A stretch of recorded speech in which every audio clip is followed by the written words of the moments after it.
नमस्कार मित्रों, TV 20 news पर मैं हूं आपके साथ अशोक वर्मा।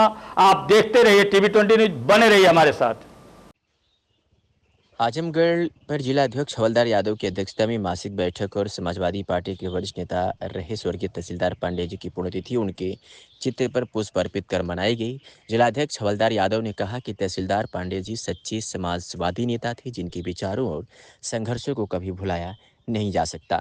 और उन्होंने कहा कि समाजवादी पार्टी के सभी नेता कार्यकर्ता पदाधिकारी अभी से अपनी अपनी बूथों को मजबूत करें और समाजवादी पार्टी की नीतियों को गांव-गांव तक पहुंचाने का काम करें और आने वाले सन 2027 के विधानसभा चुनाव में समाजवादी पार्टी व पीडीए की सरकार बने, जिससे दलित, पिछड़े, अल्पसंख्यक, महिलाओं, छात्रों, नौजवानों, किसानों का उत्थान हो सके।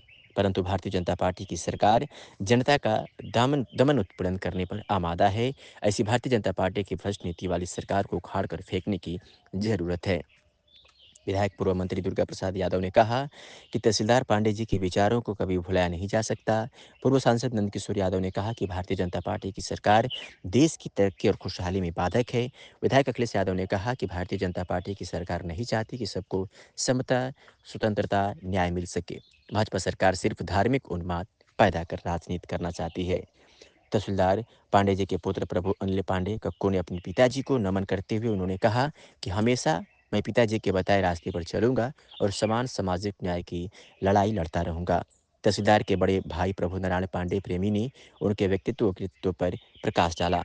कार्यक्रम में पूर्व एमएलसी कमला प्रसाद यादव, राकेश कुमार यादव, राय प्यारे यादव, अजित कुमार राव, विवेक सिंह, डॉक्टर हरिराम सिंह यादव, सोमनाथ यादव, हरिश्चंद्र यादव, जगदीश यादव, डॉक्टर धनराज यादव, राहत नारायण यादव, अशोक कुमार यादव, भोला प्रदीप कुमार यादव, श्यामदेव चौहान, अबू आसिम खान, दुर्गेश यादव, संतोष कुमार गौतम, बबीता चौहान, द्रौपदी पांडे, लईक अहमद, राजेश यादव, अब्दुल्ला मोहम्मद, आरिफ खान, पप्पू यादव, सीताराम कांदू, देवनाथ साहू, कुटी देवी, जयराम सिंह पटेल, ब्रजेश यादव, राम सिंह यादव, आशीर्वाद यादव, संदीप यादव, विजयपाल यादव, सुधीर राय, सर्मानंद पांडेय, सदानंद तिवारी, प्रमोद सरोज, विहागण यादव, हरिलाल नंदिनी मिश्रा, गणेश पाठक आदि नेता, पदाधिकारी व कार्यकर्ता उपस्थित रहे।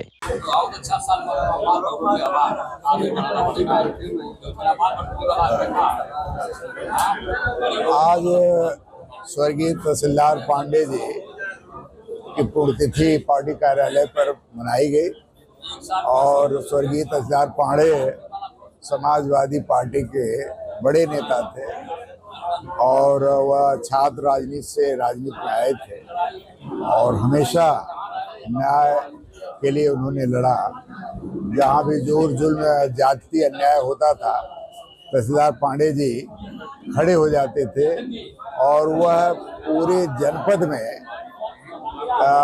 सभी लोगों के लिए अनुकरणीय थे। और आज भी हम लोगों ने तय किया है कि उनके रास्ते पर चल करके हमारा जो नौजवान है, हमारा पार्टी का वर्कर, उनके सपने को पूरा करेगा और आने वाले दिनों में हम लोग ये पुण्यतिथि को और बड़े भव्य तरीके से मनाने का काम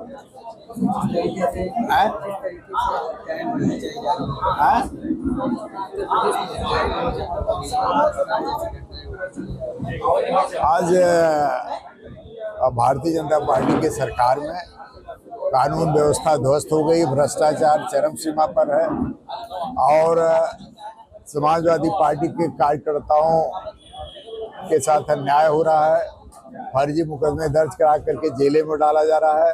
भारतीय जनता पार्टी के पदाधिकारी समाजवादी पार्टी के लोगों का दमन कर रहे हैं और निश्चित तौर पर समाजवादी पार्टी आज तय की है कि ऐसे अन्याय अत्याचार के खिलाफ हम लोग लड़ने का काम करेंगे और जो नेताजी का सपना था उस सपने को साकार कर समाजवादी पार्टी को देश की बड़ी पार्टी बनाने का काम करेंगे।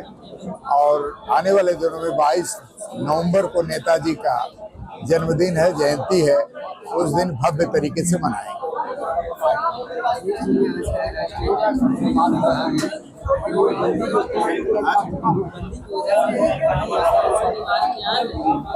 ये निश्चित तौर पर नोटबंदी और जीएसटी की वजह से देश बर्बाद हो गया, आर्थिक स्थिति डवाडोल हो गई आज लोग भुखमरी के कगार पर खड़े हैं।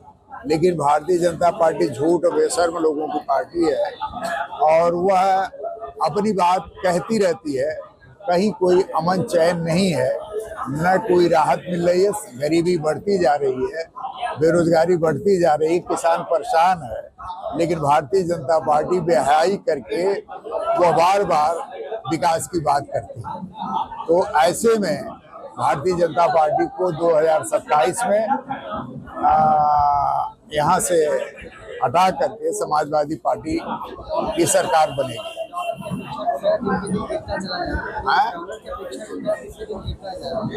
ये निश्चित तौर पर यही आर्थिक विपन्नता का यही एक मामला आपके सामने है, जो आज देश में गरीबी बढ़ रही, बेरोजगारी बढ़ रही है, रुपए का अवमूल्यन हो रहा है, डॉलर उसके मुकाबले में बढ़ता जा रहा है।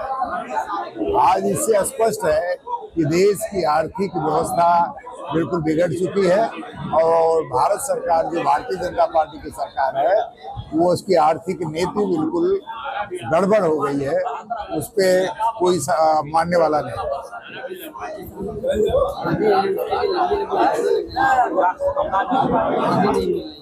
भारतीय जनता पार्टी को किसानों, नौजवानों से की कोई चिंता नहीं है।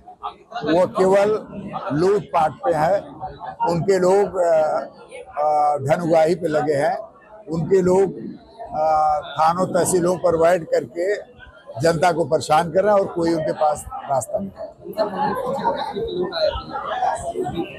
ये उनके साथ अन्याय हो रहा है। ये योगी सरकार निश्चित तौर पर ये 69,000 शिक्षकों का साथ अन्याय कर रही है। अगर यह तत्काल लागू कर दिए होते, जो हाई कोर्ट ने फैसला दिया था, तो वह लोग सुप्रीम कोर्ट में जाते, बल्कि वह क्रियान्वयन हो जाता, तो आज ये स्थिति नहीं होती। इससे स्पष्ट है कि योगी सरकार पिछड़ों के अधिकारों को खत्म करना चाहती है, उनके हकों को खत्म करना चाह रही है।